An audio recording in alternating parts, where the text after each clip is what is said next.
And I am live. Hello, hello. Hi, everyone. Hope you are doing well.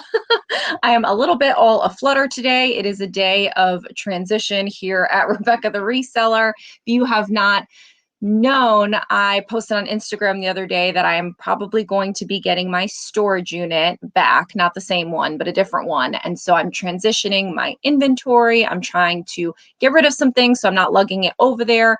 I'm going back to my old inventory system. There's just like a lot of things happening. So it's a no makeup, it's a no hair. Like I'm just all really in the thick of it today. Hey, Melissa, how are you? Good to see you. Thank you for joining me. So I, as usual, like to kind of get right into it. So I'm going to chat a little bit today about something that is super important to me, which is being a multi-passionate entrepreneur. So I'm going to talk a little bit about it. I have some things, I have some thoughts, but I'm really hoping that today will be a little bit of a discussion. And if it turns out where it's not so much of a discussion, we end early. No big deal. It's totally fine. Some of these topics I come up with are winners and some of them are not. So we'll just see how everyone is doing. Hey, I'm not sure if I know how to say your name. Zelodius Morton. Hi, good to see you. Thanks for joining. I recognize your name. Thank you so much for your support of the Etsy shop. I appreciate it. I've seen your orders. Thank you. I do appreciate it. And for those that don't know, this actually plays into today's topic really well. So I do have an Etsy shop. If you haven't heard me say it, I don't know where you've been because I say it all the time. I am a shameless plugger of my Etsy shop, but basically I enjoy being a teacher of reselling. And I don't mean like, oh, I'm so great that I'm a teacher or anything like that, but I enjoy sharing what I know. I guess I should say that. And that has led me from being reselling only into social media, and at first Instagram, sharing my tips and tricks and package piles and hauls and things like that on Instagram. And then that led me into YouTube, making videos and sharing my journey, my experience. Initially, the channel was about how to be a reselling mom and kind of figuring all of that out. And then I kind of broadened it more. And so it started with reselling. It went into figuring out that I wanted to share and show and document my journey into Instagram, then into YouTube. And once I had the channel and I was able to communicate more with people, and also through Instagram as well, just kind of back and forth and kind of it's not like I have my finger on the pulse of the reselling community, but hearing from people, seeing comments, seeing the same questions pop up again and again, seeing the same topics being discussed, seeing where the drama circulates. I was, understanding some of the problems that resellers face. And obviously I faced them, but I never really kind of took it beyond myself because I always kind of figured that everybody's reselling was so different.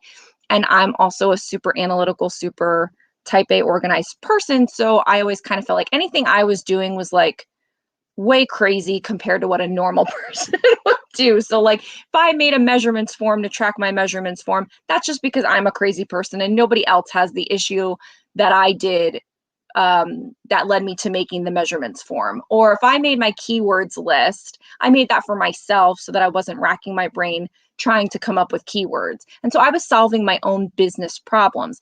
But because reselling led me into social media, I realized that my problems weren't just my problems, they were the problems of other people.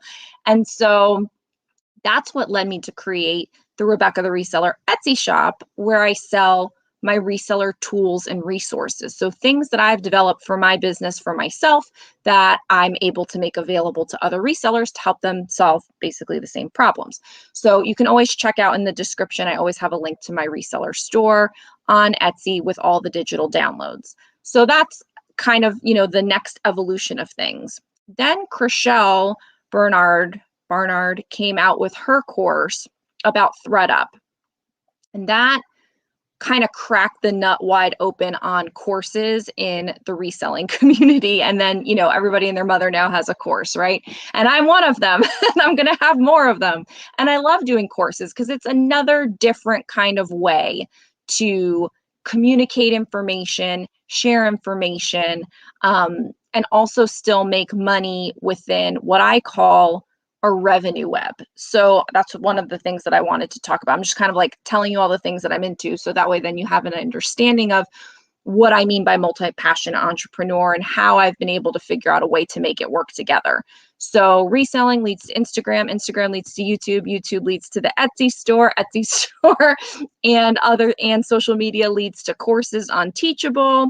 And so that's kind of, and of course there's Amazon affiliate. So that's kind of another revenue stream that someone that has, a presence or social media can make money from being an Amazon affiliate and recommending products like the inventory numbers I use and my Dymo, my photo backdrop paper, things like that. So when people order that, I get a little kickback, and that all lends itself well because it's things I use for reselling as well as things I maybe have made content about and share in my content, but then can also make money through the affiliate links. And then there's like affiliate programs, like how I'm an affiliate of Vendoo. And so because I use Vendoo to cross post, that's, what I recommend. And so when people use my link, they get a discount. So I get affiliate commission from there.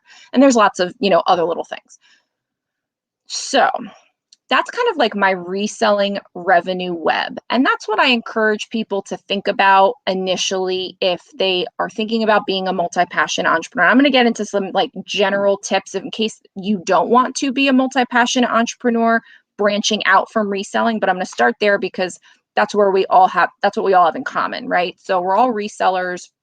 We could have a social media presence if that's what we wanted to do. We could make tools and resources as digital downloads if that's what we wanted to do. We could recommend products, as affiliates and things like that. So that's like the natural progression of creating, like I said, what I like to call a revenue web, a interconnected web of things that all lend themselves well to each other. I'm not doing a lot of extra work when I include an affiliate link in one of my videos because it's a product that I use. It's not like I had to go out and do all this extra research to bring you the content about the product and then, in order to make money from the affiliate link. Like I'm already, like the Dymo's here. I'm already using it. The backdrop paper for my photos is up. The hangers I use are here. Like I'm already using them. And so it's already a part of my world. I already had to buy them.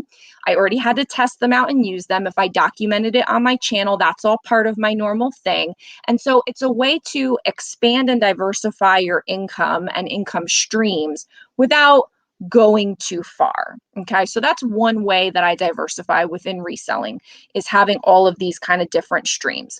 Now, completely separate from that is my print on demand business income stream, whatever, where I make designs and submit them to Amazon, and Amazon places them on shirts and tote bags and whatever other products they have right now, pop sockets and all kinds of stuff. And when someone orders that item with my design on it, Amazon gives me a royalty for it being my design. But they handle everything. They handle the customer service, they print the thing, they send it out, they do the shipping. I don't even know who buys it or anything. So it's pretty passive income once you do the work up front. And then it's passive because it just kind of happens. And that makes me a good chunk of change every month. And I can build on it and I can put up more designs and then hopefully more of them would sell and I'd make more money. So that I say that as completely separate because it really has nothing to do with reselling. Like it's just a completely separate thing that I happened upon. And I did happen upon it going down the rabbit hole of watching reselling content because there are some resellers that are also on print on demand. And so when I think I found out about it from Texas Gal Treasures, because she had done like reselling information and I found her. And then I think that's how I found out about print on demand. I really don't remember how I initially found out about it. But once I found out about it from her, there are other YouTubers that I started watching to kind of get more information. There's a whole separate world of that. And so print on demand is great and satisfies a few things. And that's one of the things that I wanted to talk about is, you have to decide what scratches your itches, So like for me, reselling scratches the itch of allowing me to have a business. Hey, Rose, I see you there. Since we don't have a lot of comments, I'll just, shout everybody out as we go. Normally I don't, but hey, Rose, thank you so much for joining. I appreciate it. I'm happy you were able to catch us live. So, reselling, it's not like I started reselling for love of fashion. It's not like I started reselling because, I watch all the fashion blogs and know all the trends and all these styles and like I'm gaga over it. I think that's what gets a lot of people into it. And then I think there's the people that happen into it because they wanted to just get rid of some stuff in the house. And that's how I was just getting rid of Gio's baby clothes. That's how I happened into it. So I happened into it based on like function. And then I realized you could make money at it aside from just trying to get rid of your own things. And that's when the light bulb went off, because I've always been like entrepreneurial and like I always have a scheme going. I always have some kind of money making something going. And so, being able to do that from home was very attractive when Gio was a little baby. And so that led into women's clothes, that led into, so many things. But reselling never really scratched like a creative itch. It didn't scratch my fashion itch. I don't have a fashion itch. This is from Walmart. It's like, I don't have a fashion itch, but I appreciate those that do. I do. But so for me, reselling allowed me to have a business. It allowed me to have an entrepreneurial venture that was mine, to continuously challenge myself, to learn more, to do more. And then once I kind of got to a certain level, I'm like, I want to share. I want to be out there with the people. And that's what led into the social media. That scratched the connection itch, right? And the ability for me to share and communicate, because that is part of me. I'm a communications major, sociology major. Like, I'm a people person. And so like being home alone with Gio when he was a baby and wasn't taught, like, it was kind of terrible. Not that it was, terrible having him or anything, of course not. But like the part about being home alone with a baby when you are a people person and you go from being like a career person to all of a sudden stay at home and it's like just poop and drool and stuff. It's a rough transition. And so the business allowed me to have something for myself. And then the social media allowed me to have something that allowed me to communicate with other people, learn from them, but also share what I knew for the people that were learning at that point. And so that scratched that itch. And then, the tools allowed me to scratch an itch of, I have an idea. And when someone buys one of my products, I've said this before, like an Instagram post or on YouTube, it's validation in a different way. I see who watches my videos. I see who pops in. To everybody that's here, thank you so much. I appreciate you when you watch a video, leave a comment. I can't see who likes a video. I don't think there's a way for me to see that. But, people that comment on my Instagram posts, like, I see who my people are, right? And I appreciate all of you. And then there's the person that says, you know what, Rebecca has put out really good content. I trust her when she says that her keywords list is going to help me in my business, and I'm going to go and spend my $9 on it. That's validation in another level. Like that, everyone that watches and everyone that's here right now, like, I appreciate that. I know, because it's giving of your time, but this is also giving of your money and saying, I think what you're putting out is worth my investment of my business funds. And to me, that's validation on another level that I love. Like, I mean, yay, because I make $9 when somebody buys my keywords list, of course, but it does mean, so like, every time Etsy cha-chings, I'm like, somebody thought the keywords list was worth it, and I think it's worth it. I made it for myself. Now a bunch of people have used it and have given good feedback on. I'm just using that as an example. So it scratches that itch of, I came up with an idea for a product. No one else had that product. I mean, there might be, I don't even know.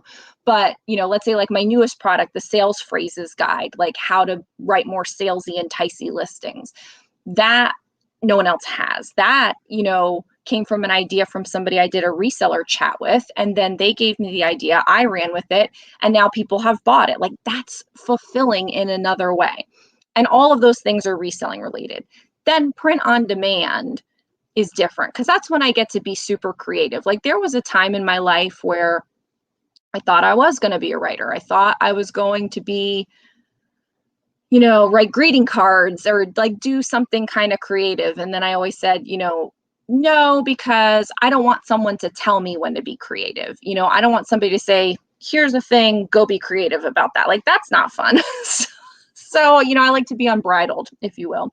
And so I love Amazon and doing the print on demand, because if I have something happen in the day or an idea pops in my mind, I can be like, is that a shirt? Like in our family, like Gio even says it now. He's like, Mommy, is that a shirt? Because something happens and you kind of come up with a line, and our whole family is like, is that a shirt? So, and I do mostly text-based shirts, I should say, because while I'm creative, I am not artsy. And so I cannot do any sort of graphic anything. So none of my shirts are designs. They're basically like words.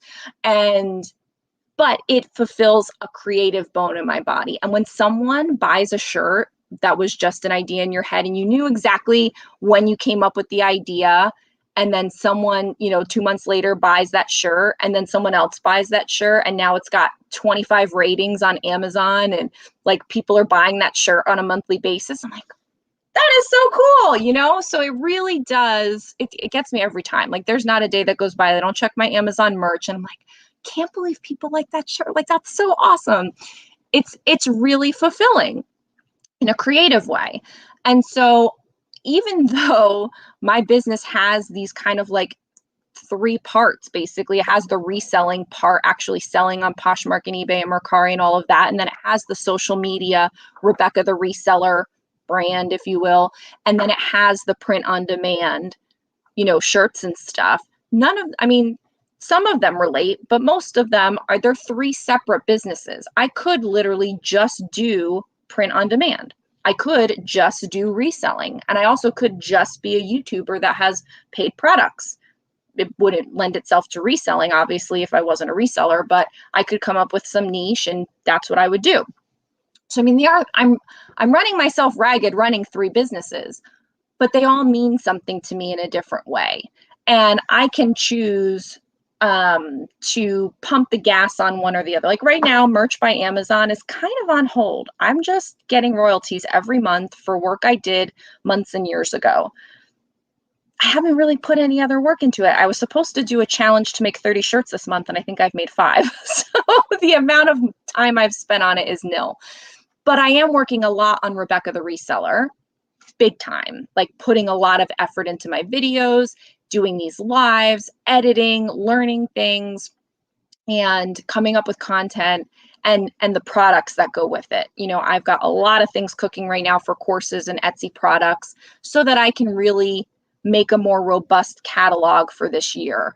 And reselling is kind of on autopilot. Like I'm doing 10 listings a day and it's just kind of going along. Now I am about to transition into storage unit, cross-posting everything everywhere and kind of getting back into full swing reselling like I used to be.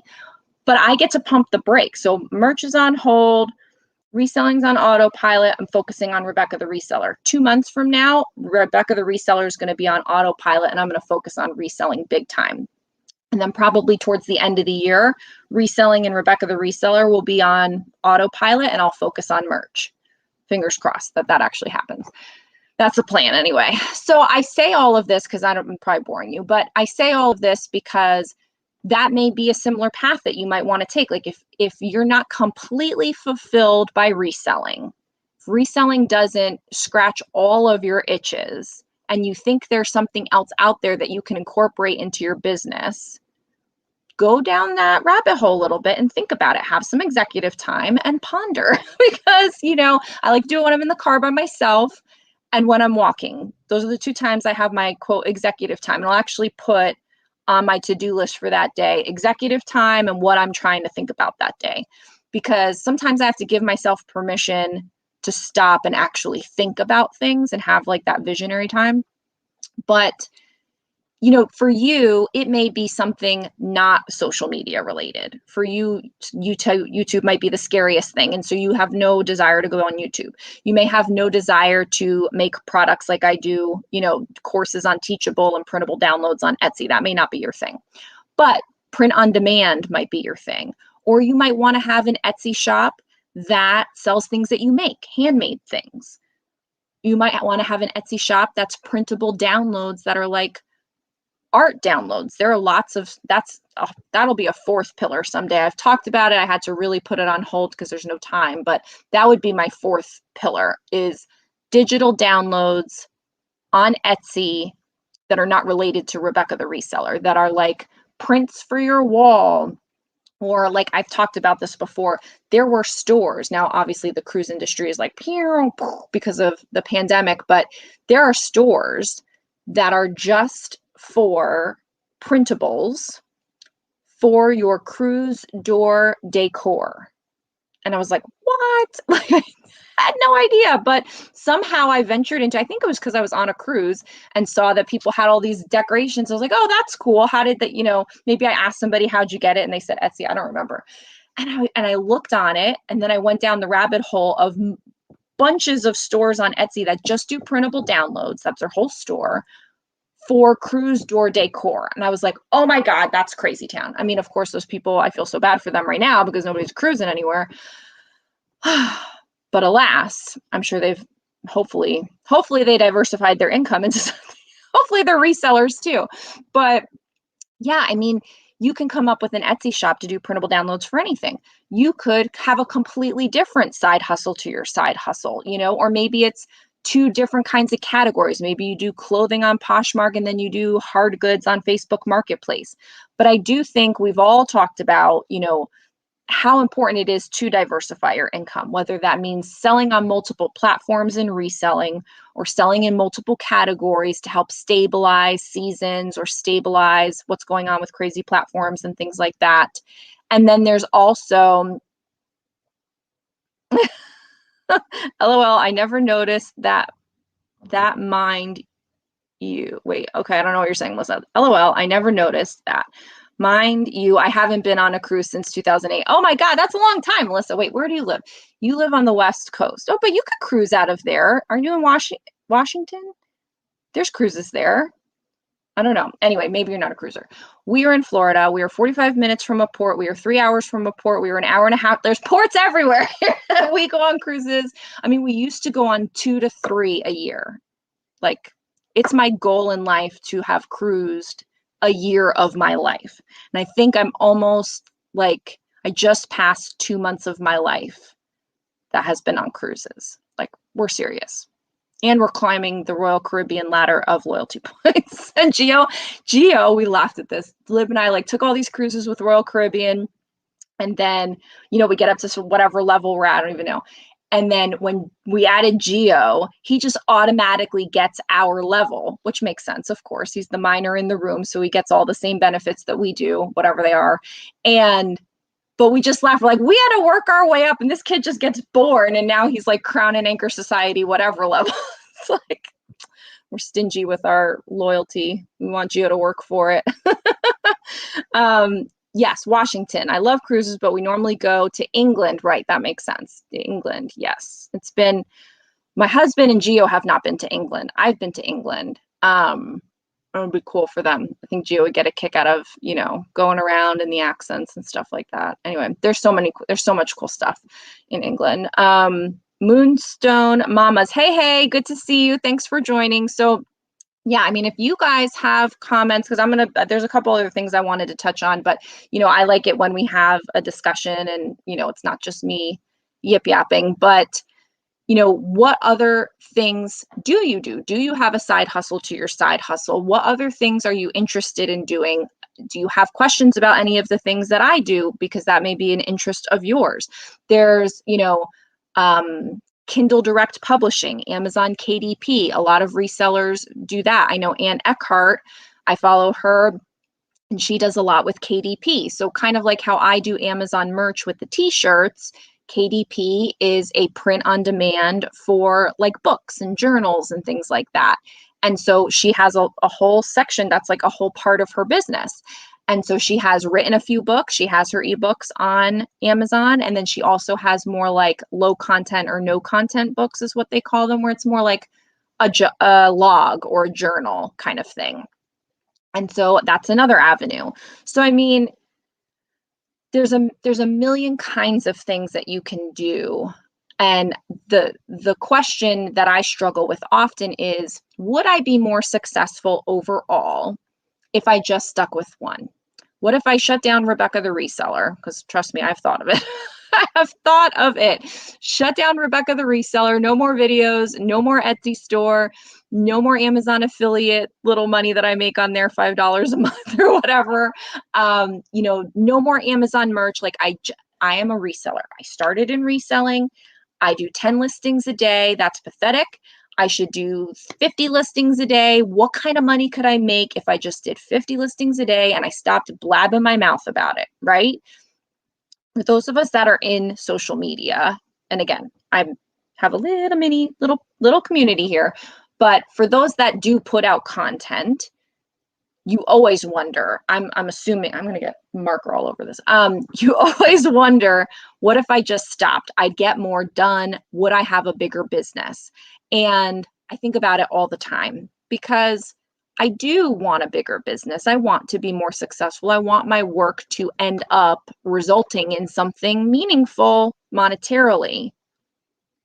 But I also want it to be meaningful to me. And that's why I haven't stopped. It doesn't mean I won't ever just shut everything down and only be a reseller, or shut everything down and only be Amazon merch or something. But I do think that if I was just a reseller, I would be miserable all day. I would be, because I don't particularly like any of the reselling tasks that much. Like, the parts I love is like coming up with reseller boxes, coming up with a promotion, like being creative with the actual business itself, but not actually like steaming. Nope, don't like it. Photographing. Nope, it's not. I mean, I tolerate it, but I don't like it. Listing. Heck no, I don't like. I don't like any of the stuff. And because I'm not going to thrift stores anymore, I did like shopping, but not that much. I'm fine with never going to a thrift store again and just ordering all of my stuff online. I did a whole video about no more thrift store. Like, I'm okay if I never set foot at the bins ever again. Every once in a while I miss it, but for the most part, I'm okay without it. So it's like, there's not really one aspect of reselling that truly fills my cup, if you will. Actually, speaking of cup, I'm going to end up getting parched. And so it's like, and I see everybody's talking here, so we'll talk about it. But like, reselling would not fulfill me. I would be one of the people that says they have a problem with motivation. And it's funny, I'll just touch on this and then I'll get into the comments. Like, I see a lot of people talk about like, oh, I need motivation today. I don't want to list and all this stuff. And I'm always wondering, like, what is with these people? Like, come on, like, you are your own business. Like, you need to, if you don't do it, no one will. What are you doing? Who needs motivation? It's just called do it. Like, I don't have a lot of patience for things like that. I'll be completely honest. You can unfollow me if that's something that you struggle with. I can't empathize with it. I feel bad for you. I have sympathy that you're having a motivation problem, and I would love to help if I can. But I can't empathize with it because I don't know what it's like not to want to get up and go work on your business. For me, every day I want to get up and work on my business. Like, I really do mean that. I mean, everybody needs a day off, but like, I don't struggle to like, oh, I gotta get this done. Like, I come in here, I take my photos, I bing, bang, boom, I come out of here, but I can get through my photos because I know when I'm done with my 10 and I go list my 10, that I get to do other cool stuff that I like. Like, I don't particularly love listing and photographing, but I do love what it does for me. I love shipping. Shipping's fun. I love shipping. I love that I'm going to set up my new storage unit. I love running my business, the operations of it. Love that. But the other itches, the creative itches and the communication itches, get scratched by Rebecca the Reseller and by my print on demand business. And so having all three, is a good mix for me. And I'm okay if I'm mediocre at each one because I feel good about doing each one. Now, it could change. I might say, all right, at some point enough is enough and one of them goes away. But like, I'm on track, kind of ish. I'm a little behind track, but I'm on track ish. And my goal is to have $100,000 business this year. And when I reach that, then I'll make some decisions and I'll see, what percent is what, Rebecca the Reseller versus actual reselling versus, print on demand, etc. But I love doing all of it. And I wouldn't trade any one of these three pieces for anything. And so if you have something that is missing from your day, an itch that's not scratched for you to feel fulfilled as a person, find a way to monetize what that thing is. And maybe you try a bunch of stuff, like you keep doing your reselling. Maybe it's your day job. If you're a part-time reseller, maybe your day job you love, and so you keep doing it, and that's one itch, and then your reselling is the other itch, and maybe you only have 2 itches. I don't know. I feel like I have 3 or 4. I'm a little itchy, so I have 3 or 4 itches. But and then if somebody else tells me about a new business, I'm like, oh, maybe I could do that. So it's like a little shiny ball syndrome or whatever, squirrel, like that kind of thing. So I don't know. But yes, so let's talk about your itches. Let's talk about your scratches. Let's talk about what you guys think. So Melissa says, I am going, oh, I can do the thing. Hello, Rebecca. Don't forget about the thing. Bam! I am going to start upcycling damaged jeans in a few months. Yes, I remember you saying that with your niche down video, which was great. And for those of you, if you think you're doing too much with your reselling and you want to niche down, Melissa has a great video on that. I was like, yes. And it's hard. Like, I commend you, Melissa, for having the balls to be like, yes, I'm going to cut off. I'm going to send all of these things in reseller boxes. I'm going to send all these things to swap. Like, I am going to just do these things because it is hard to pare down, as you can see, like for me talking about all the businesses, like it's hard to pare down in business, let alone in reselling in your category. So I think that's awesome. But upcycling damaged jeans, I think that would be really cool. And I can't wait to see them. I think a lot of people have that commonality. Upcycling and thrifting go together. And so you can be a reseller and then also do the upcycling. And so that kind of scratches the creative itch perhaps. And so I could see how those would create their own revenue web. And then on your channel, you can talk about all of that, or maybe have a new channel just about the upcycling or whatever. And my Walmart order is ready. And, and then that can be more about your revenue web. And then you can make a, then you can make a, listen to me, just monetizing you like crazy. But yeah, I mean, that's the idea, is that you could have an itch, it leads you down one road, and before you know it, you've built an entire business around it that links everything up in this nice little happy little thing.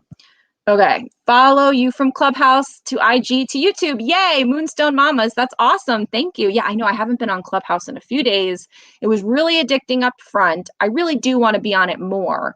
But what I'm finding is I can only have Clubhouse on when I'm really trying to be mindless, like when I'm taking photos and I don't have to think too much. But like the last few days, I've really been working on some projects on the computer, and I'm like, I need all my brains. I can't be half listening. And, I don't want them to be like, Rebecca, and then I'm not listening because I'm paying attention to what I'm working on. So I haven't been on it in a few days, but I need to hop back on. But welcome. Thank you. I'm glad that you are here.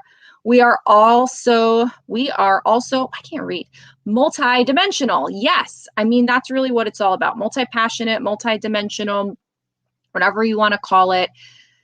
I mean, I would imagine that there are entrepreneurs that aren't, right? Like,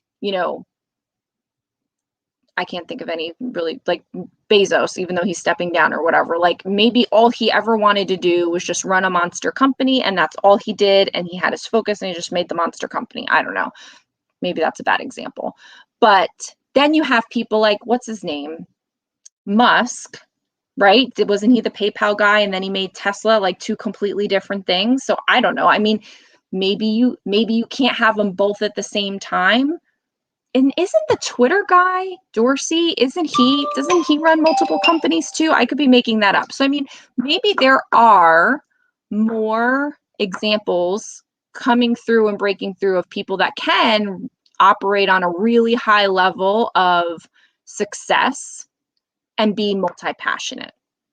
Because I think that's the biggest thing, because my husband has said it to me, my mom has said it to me, my sister has said it to me, like, Rebecca, you're doing too many things, you're not doing anything well, whatever. But I feel great about what I'm doing. And if you're going to work for yourself, you might as well be happy about all the things you're doing for yourself. Because if you're making yourself miserable, I might as well just go make more money, stop paying self-employment tax, get my health insurance, and have somebody else make me miserable. I don't know. That was a little side rant. Valerie, hello. What is the highest profitability that you can do in one stream? Is it worth it to do just one thing? I know for me, I was able to use my commute hours last week to really ramp up my side hustle. Okay. So yeah, so let's see. Um, what's the highest profitability that you can do in one stream? I don't know. I mean, I don't know if there's an answer. I think unless you're asking me specifically, I don't know if it's whatever you like. You could do a business, because I've heard Gary Vee talk about this. Like, you could do a business that is, because I think a lot of people go to him, struggle with this too. They have too many ideas. Although I will say, love Gary Vee, but sometimes the people that call him are a hot mess. So, you could tell when you listen to someone. Maybe I sound like that. I don't know. Maybe I need to be self-aware, but like sometimes people that call and they're like, I this and I want to do this. And it's like, but so at the end of the day, you're not going to do anything because your ideas are all over the place and you're here, there, and everywhere. And you've just talked yourself into 10 circles. And even Gary Vee can't help you. That's what I think sometimes when I watch them, that's why I'm a terrible person. But what's the highest profitability that you can do in one stream? I don't know if you're talking about me specifically or in general, but I can tell you last year I did a video on it that gave the exact numbers and I can't remember, but I feel like reselling was like 70 or 80% of my business. I don't know what it was last year. I can't remember right now. Right now, that's what's tracking. That reselling is 80% of my business. Rebecca the Reseller, I think, is at 14% of my business, like numbers wise, like revenue wise. And then print on demand is whatever the rest of the percent is.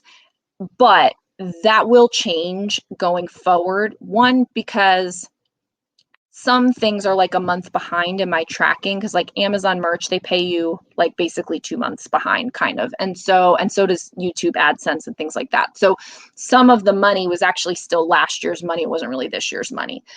Anyway, that's a long answer. But so I would love to see reselling be about 50% of my business, and then Rebecca the Reseller be about 25%, and print on demand be about 25%. Because right now reselling takes a lot of time, but it makes a lot of money. And so that's good, right? But I would like to spend less time on reselling, make a little bit less money in reselling, but make more from the other two. But those other two, Rebecca the Reseller and the print on demand, the sales aren't there to say that. My YouTube AdSense is not high enough for me to say I make 25% of my business from my YouTube brand. And my products are great. They definitely help, but they're not thousands of dollars a month. So, it depends on what your goals are. Is it worth it to do just one thing? I mean, I think if you're happy doing one thing, then just do one thing, because that's a whole lot easier. But this discussion that I wanted today was to talk about, like, I have multiple itches, I have multiple things that make me tick, and having kind of a business for each, or at least an income stream for each, makes me feel fulfilled completely, because I have one bringing in the money where I can kind of run the business operationally. That's reselling. YouTube and my products allow me to kind of think up cool ideas, teach, communicate, and have camaraderie. And then the print on demand is purely creative. But I will say too, I've thought about, what if I just did print on demand? What if I just did making t-shirts all day? I wouldn't have to talk to anyone. I wouldn't have to have any stuff here. I'd have barely any expenses, like just my design tools. Like, it would be like super easy. But I do also think I'd be miserable doing it because you can't be creative all day long. Sometimes my brain isn't creative. And so I don't think that would work for me either. Like, I think I need a little bit of all three columns. So I don't know if I actually answered your question, but you can put more information and then I can answer it better. But I'm glad that you were able to use your commute to ramp up your side hustle. Is your side hustle reselling, or is your side hustle something else? I would love to know. Valerie. Get help. Tax says, just do it. Thank you. Melissa, I think some people struggle with depression. I am one of those people, so I get it. Well, I'm sorry to hear that. I don't know that I struggle with depression. I think I'm extremely emotional and moody. So I have all the moods.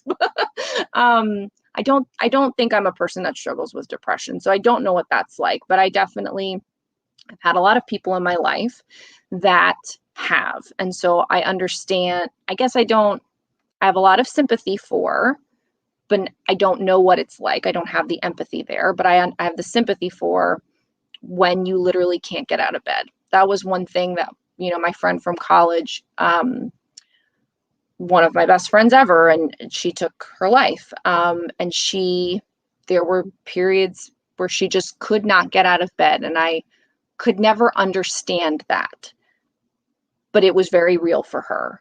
And so we went through it, but it was very difficult. And so I think for people that, if that is the reason why, I think you're talking about this because of the motivation thing, like if that is the reason why someone has a motivation issue, then yes, I mean, that is a different thing. But I do think that there are a lot of resellers that either happened into reselling or saw reselling and want to resell, but perhaps, maybe this is harsh, are not meant to work for themselves. Like some people don't have all of the things that drive them forward on their own. They need rules. They need people to hold them accountable, people to put pressure on. They need the outside to make them go. And when you resell, the only thing you have is like, wind me up and let me go. Like you are the only one that can propel you forward. You can only give yourself motivation. No one else can give that to you. You can only do it for yourself. So I mean, if it's a depression thing, that's a completely different thing. And I would totally understand that. But I do think that there's a lot of people in reselling that, perhaps would bode well in other professions. And they can keep doing it if they want to. I'm not saying that they shouldn't do it. I just think that they're like everything that makes them them is not necessarily suited for being an entrepreneur or self-driven. Some people just aren't self-driven. I know a lot of people, like even in my family, that they're just happy going to work. Like it's totally fine for them to report to a boss, whether they like them or not. And they just go along and they're happy to have their 9 to 5. They're happy to, know what's expected of them, follow the protocols, go along. And that's fine for them. My husband, I wouldn't say is particularly entrepreneurial. He was military, so I think he's fine with a chain of command. He knows his place within his thing. He does his thing and he just goes along about it. For me, it's pure torture when someone tells me what to do. Like, I can't take it. I don't want to take it. Like, I feel I know better. And so for me, thank God I happened into reselling and was able to create this little business for myself, because it saved me from being miserable, from prior jobs. So, with bosses and stuff like that. I mean, I'm miserable, like cursing every day, like such stress. And now the stress I have is mine. And I'd much rather my stress than somebody else's stress. So I don't know.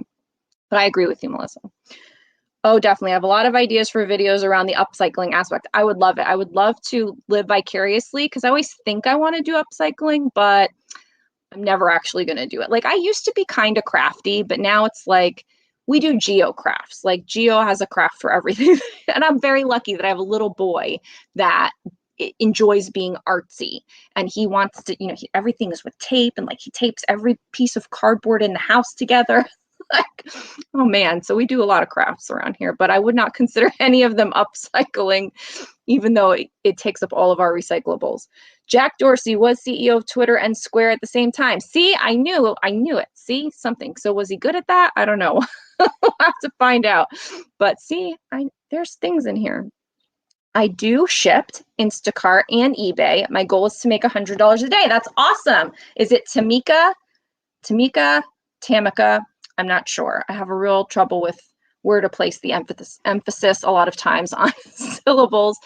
So funny story though on that. So there's this new show on CNN, which is with Stanley Tucci, Searching for Italy. And so it's him going around, to his roots, talking about food and culture in Italy. I don't know if anybody's watching this. I'm Italian. We are watching this. And we were big fans of Parts Unknown with Anthony Bourdain. Unfortunately, he did also take his life. And that was a great show. And I was really curious how this show is going to kind of play into that, because it kind of seems like they're trying to do the same thing, but it is different, has a different vibe. But still, I'm kind of like, it's too soon. It's a little too soon, I think. But anyway, and so the guy that says, like the announcer guy that like, does the voiceover for the commercials, the promos for this, he says, searching for Italy.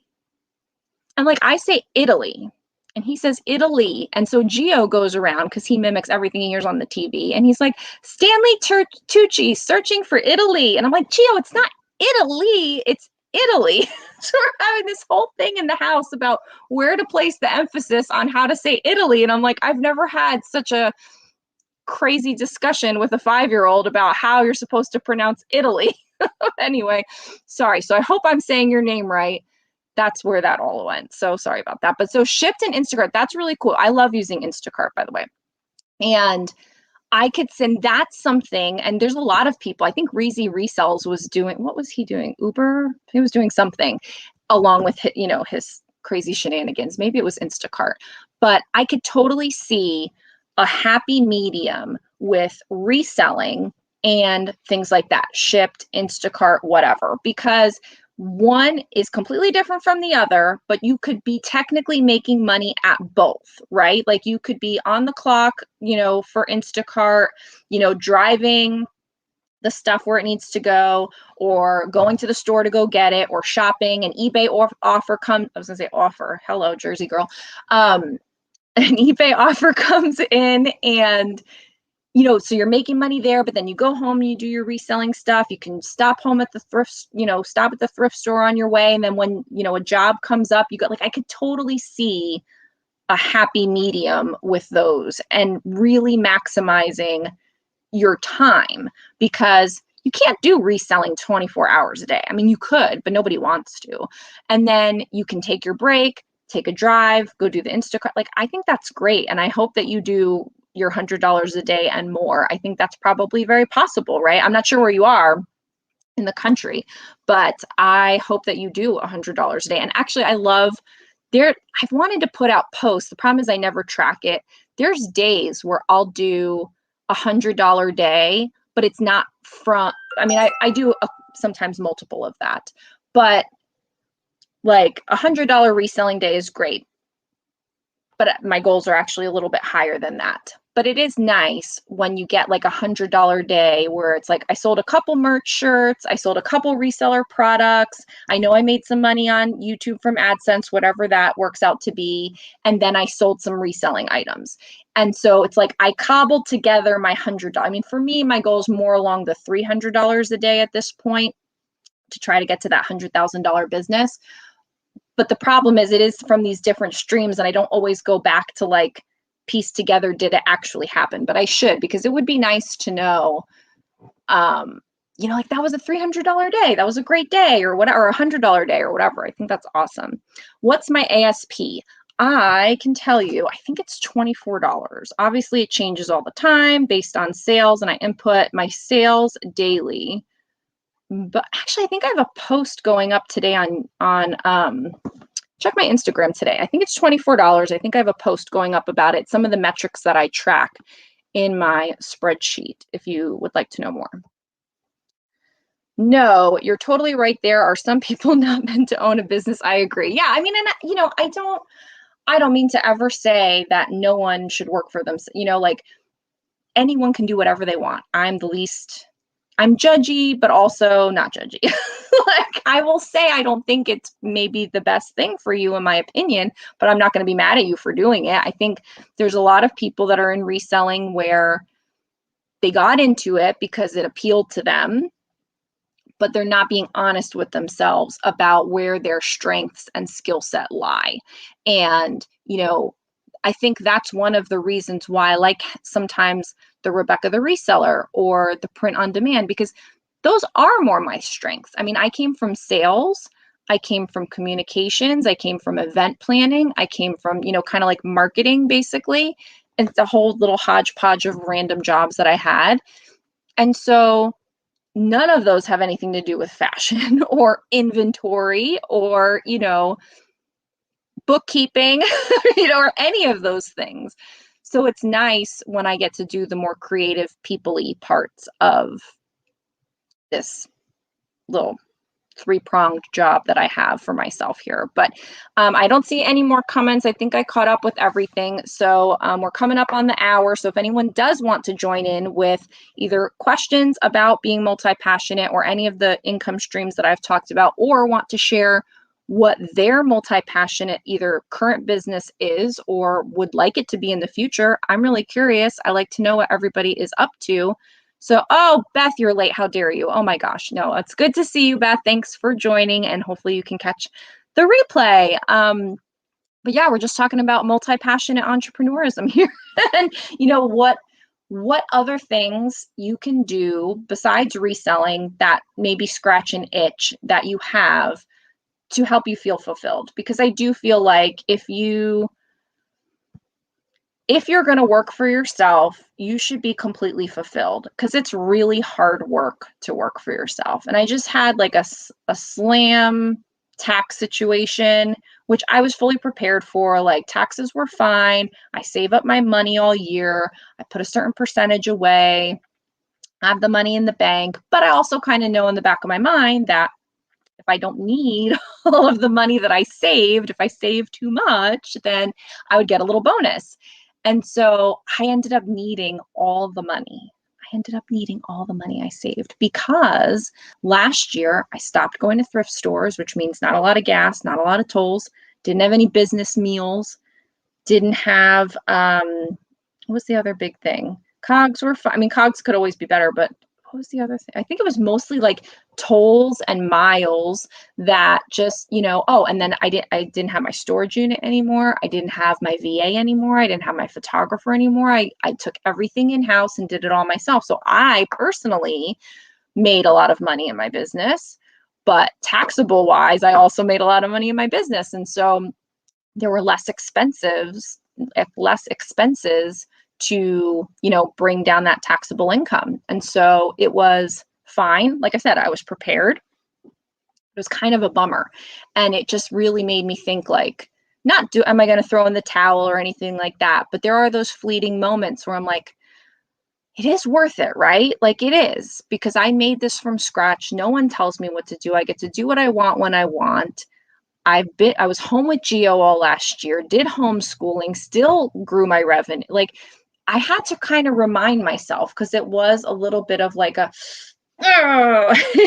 so I think that when you work for yourself and you create a business, it should be exactly what you want it to be and not what it has to be, because then you might as well just go work for someone else. It's way easier.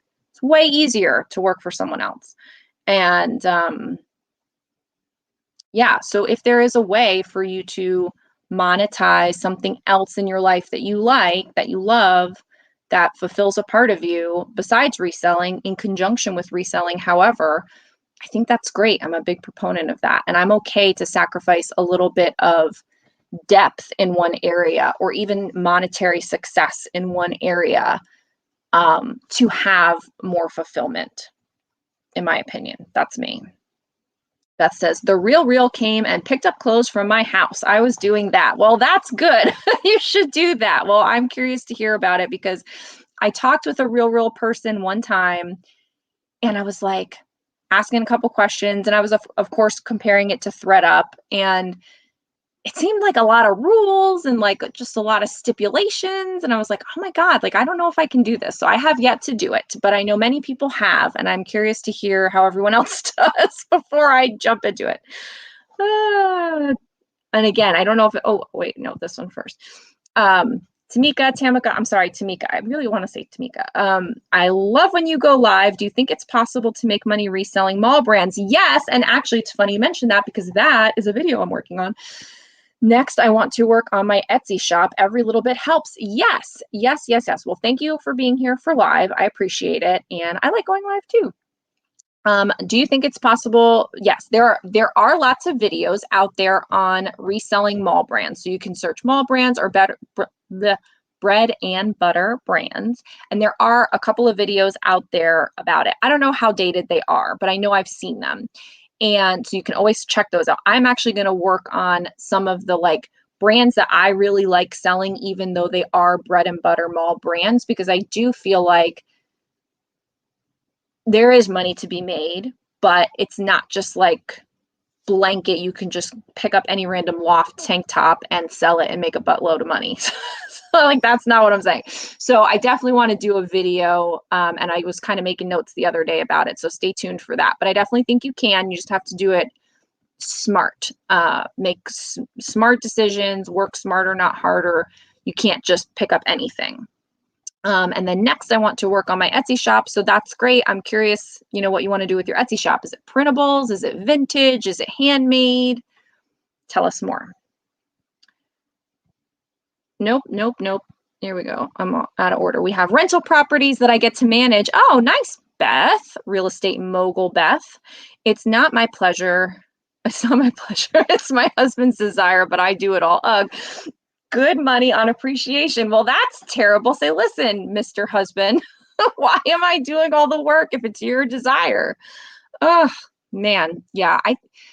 My husband, I never really said his name. My husband wants, to have rental properties. And I did for a time. I was like, yes, all about it. Let's have rental properties, rental income. Okay. But then I started getting more into like paying attention with stock market and stocking money away for retirement, things like that. And I'm like, you can make money in stocks, and you don't have to actually like deal with anyone or like own these things or go there, or property management. Something breaks, you have months without a tenant. Like, that seems like a lot of headache. I don't know if I'm interested in that. So we are not there, because right now where we are, it's not, things are like high. So it is not the time to be doing that. But we would like to set ourselves up so that we could, swoop in and purchase an investment property or something like that when the time is right. But it is not right yet. But I think you should talk to your husband. I think you guys need a marital meeting about the division of duties over here, Beth, and say, listen, Mr. Husband, I don't think that I should do all the work. Beth also says, I enjoy the hunt of thrifting, but I am paying attention to the hours I spend on reselling. I love vintage, so a hobby that makes a buck or two is okay. Well, and that's the thing. I think there are people that they like going to a thrift store, and that's my sister. She's a part-time reseller, and she, has a full-time job. She likes going thrifting because I've said to her, hey, I can get items in bulk. Do you want some? And she's just like, no, I want to go to the thrift store. And I'm like, okay, goody for you. So she's off farting around at the thrift store, but that's what makes her happy. And so going shopping for a business that makes you money, you get to scratch the itch of like, I want to spend, or I want to shop. And so it's not for you. That's good. You're not getting yourself into debt. You're going to buy things that other people will buy from you, and you're going to make money at it. So I think that's great. So for those that are, reselling scratches the shopaholic itch, or the, hoarder itch, though, that's the one that we have to watch out for. If you're a reseller and have hoarder tendencies, then you need to be careful, because that is where you can get into trouble. Melissa says, I just made my first sale on the Real on an Escada blazer. I made $62. Sweet. That is awesome. I have heard, I think I had an Escada sale. It was not $62, but I think my sister also, but not on the Real, somewhere else. Maybe Tradesy? I don't remember. Beth says, I had a Chanel sweater that I thought was fake. It's vintage, not fake, plus other stuff. This is my first time, so I will take notes. Maybe a YouTube video. There you go, Beth. The Real for a newbie. I love that. I think that would be actually really good and very timely, because a lot of people are very interested in that post ThreadUp era. I think that would be great. Same for a Christian Dior sweater I got for $1. Nice. So you guys are already talking about it. I am behind. I do it because I'm the smart one. That's what he tells me. Well, as long as he's going to give you compliments, then I guess it's okay. He does the stock market. There you go. We bought in 2011. Yeah, we bought in 2009. So it was a good time to buy. But boutique, I'm signing up for the class. Yay, sign up for the class, Beth. She's talking about my Poshmark boutique course. There is a link in the description. I feel like I haven't talked about it in a while. I was talking about it like all the time, and I felt like I was overselling it. But yeah, I love having a Poshmark boutique. It's a great way to scale up your business and inventory and maybe scratch a different itch because it's not thrifted, it's new stuff. You can have multiple quantity listings, all the things that I love. But yes, I would love it if you would sign up, Beth. It's very meaty. It's a lot of content. It's a lot of information, but it's literally everything that I learned over the last few years, all the mistakes that I made, and how I ended up finally figuring out how to do it profitably. So I think that's the main goal, because I think a lot of people get themselves in trouble with boutique. Oh, I'm sitting on the opposite side of my desk. I think I've told you guys this before. And so I have this big wooden thing here. And so I can't like stretch my legs out. So they get all like, my knees are cracking like an old fart. So we've been over an hour, and if anyone else has any last minute thoughts, I think we'll wrap it because I have a couple things to do as usual before I go get the little squirt, as I am in the midst of this transition. So like I said, everything is going to go from home back into a storage unit. I'm trying to delay the signing of the unit just so I don't have to pay until like all my items are then ready to actually go, but they are not. Alas, they are not. I'm going to send some more stuff to ThreadUp. Hopefully, I'm going to do some reseller boxes, with some good things, because I have also figured out that I really like making reseller boxes. I know we talked about that a little bit the last time. I have a bunch of stuff ready. I just haven't packed them up yet. But I think it's the same reason why I like shipping. I feel like a little Christmas elf. I like picking out the stuff. It's a little stressful when you're trying to meet the weight and the 5-pound weight and everything. But lately I've been using medium flat rate boxes, and I can fit the 7 items in there, and they can't all be bulky, of course, but I just like, that's when I can listen to Clubhouse and I can, pack up the boxes, and I, think about, well, this would be good, and that's a different brand, and that's a different size, and I don't know. I think it's fun packing them up. Beth says, I'm setting an alarm for next week. Thanks, everyone. Thumbs up. Awesome. Well, I will let everyone go. I appreciate everyone's time. Thank you for joining. I hope you have a great week. I hope that you give a little bit of executive time and pondering time to what itches you have and how you might scratch them with a multi-passionate entrepreneurial venture of some kind, alongside or,